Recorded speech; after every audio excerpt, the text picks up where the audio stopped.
It's breaking news just 2 days after we learned of the Department of Energy's admittedly low confidence assessment that the COVID pandemic began with a lab leak in Wuhan, China. Tonight on Fox, FBI Director Christopher Wray publicly acknowledged the FBI believes it too, but with what sounds like higher confidence.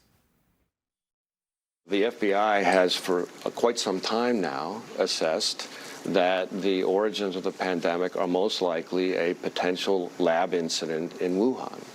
Let me step back for a second. The FBI has folks, agents, professionals, analysts, virologists, microbiologists, et cetera, who focus specifically on the dangers of biological threats, which include things like novel viruses like COVID, and the concerns that in the wrong hands, some bad guys, a hostile nation state, a terrorist, a criminal, the threats that those could pose. So here you're talking about a potential leak from a Chinese government-controlled lab that killed millions of Americans, and that's precisely what that capability was designed for.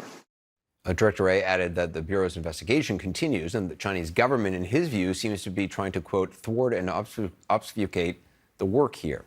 CNN's David Culver joins us now with more. What is your sense of the significance of Director Wray's comments? Do you expect any official Chinese reaction? Obviously, they have swatted this down before. Yeah, they're good at doing that, and they'll continue likely to do it again. I mean, it's significant given that these are his first public comments on the FBI's investigation. And he reiterates that there is moderate confidence from the agency's investigation that this started as a lab leak. I think what we would love to see is some of the intel that actually details why they come to that conclusion. But he held back on specifics, as have most of these agencies, as they've come forward with their conclusions.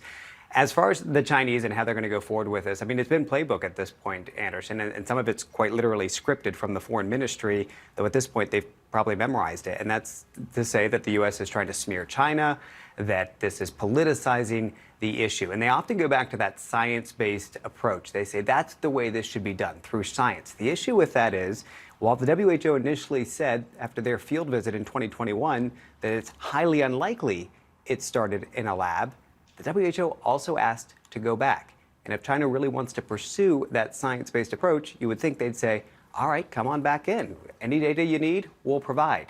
They've done the opposite. They've said no to the data and no to another visit. Right. And I mean, the data is really critical. They have not provided the data that scientists would need to really understand exactly and zero in on the origin.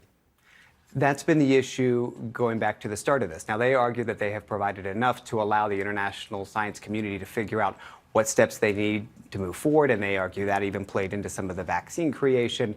But the reality on the ground has been that there's just been a wall after a wall for a lot of these scientists and researchers who pointed out that they were not there as investigators. They wanted to stress that, and that's kind of a way to ease in from the Chinese side in particular, because they don't want the Chinese to think that they're trying to really convict them on something. The Chinese hated this idea that they would potentially be seen as to be blamed globally for this. But the reality has stood that any information that would get us conclusive evidence as to how this started has really not come from the Chinese, and that approach doesn't seem to change anytime soon. It's interesting that China keeps saying about this shouldn't be politicized. They're clearly aware of, in some quarters, a political divide that exists over the lab leak theory in the United States. Oh, yeah, they're acutely aware of that. And they watch closely how it's played out here in Washington in particular.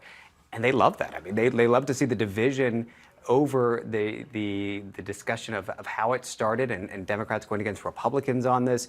That's really what they try to foster more than anything else. And they are hoping that that'll continue to distract things. The problem that they're seeing here is that there is bipartisan support to be tough on China, and the party and state media sees this in particular. And they hope for another campaign cycle more than anything else, in which they'll see more division, the infighting, and then that will distract things once again, Anderson. David Culver, appreciate it. Thank you.